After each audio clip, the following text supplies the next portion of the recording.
वो एक नन्ही मुन्नी प्यारी सी नाजुक सी चिड़िया थी। वो चू चू करते घरों की मंडीर और दरख्त की शाखों पर जाती, जहाँ दाना दुनका मिलता खुद भी खाती और कुछ दाने चोंच में रख कर कुछ फासले पर खड़े बरगद के दरख्त पर मौजूद घोंसले में डाल कर आ जाती। नन्ही चिड़िया की खाला बीमार थी और दाना तलाश करने दरख्त से बाहर नहीं जा सकती थी, इसलिए वो हर रोज उनके लिए खुराक का बंदोबस्त करती थी।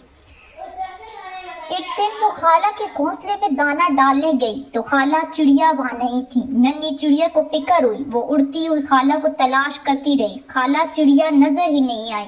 नन्ही चिड़िया थक हार कर एक शाख पर बैठ गई। इस दरख्त की दूसरी शाख पर चच्चा उल्लू का घोंसला था। उन्होंने चिड़िया को बुलाकर इसके हाथ में कागज का एक टुकड़ा थमा दिया, जिस पर लिखा था, मेरी नन्ही भांजी, मेरी तबीयत अब कदरे बेहतर है, लिहाजा मैं हुदहुद मियाँ के साथ लंबी सैर को जा रही हूँ, क्योंकि मालिक ने मुकम्मल सेहतयाबी के लिए सफर करने का मशवरा दिया है।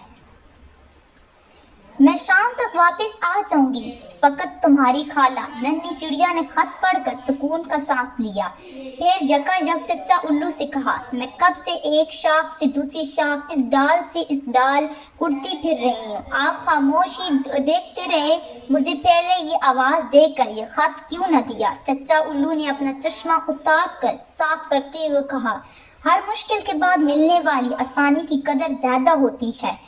तुम अपनी खाला की फिक्र में यहाँ वहाँ उड़ती फिर रही थी, जब थक कर बैठी और खत पढ़ा, तुम्हारे मुंह से इत्मीनान की ठंडी सांस के साथ शुक्र का लफ्ज भी निकला।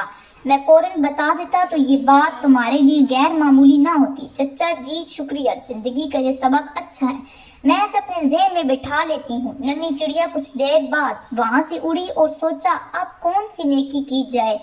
ये सोचकर वो यहाँ वहाँ फिर फुर करती दाना चुगती उड़ती हुई एक मंडीर पर जा बैठी। वो किसान आपस में बातें करते रहे थे।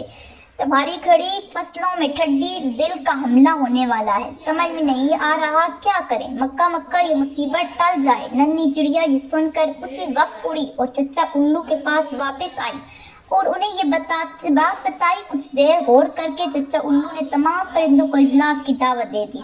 नन्ही चिड़िया ने गांव वालों की फिक्र और परेशानी सबको बताई। तमाम परिंदों ने चूं चूं चपा चपा टीटा ओ ई की आवाज़ें निकाल कर इस बात पर इत्तफाक किया कि हम सब आने वाली टिड्डी दिल को हमले को नाकाम बना देंगे। हम झुंड की सूरत में उनकी जत्थे को तोड़ देंगे। जो परिंदे गोश्त खोर हैं वो इन्हें खा भी सकते हैं। उल्लू बरादरी, हुदहुद का पूरा खानदान, चिड़ियों के कौल, गद्दों के कबीले, बुलबुल, चैल, अबाबील बरादरी सब पुरजोश थे, लेकिन कौवे बरादरी की हिचकिचाहट सबको बुरी लगी। तमाम परिंदों ने यकसबां होकर उन्हें बताया कि हम परिंदों पर इंसानों के जो एहसानात हैं वो गवाएं कि इस तरह ये इंसान अनाज उगाते हैं, दरख्तों पौधों की देखभाल करते हैं, जिंदगी की गाड़ी चलाने के लिए एक दूसरे का साथ देते हैं और हमारी खुराक उन्हीं की बदौलत हम तक पहुंचती है, वगैरह वगैरह।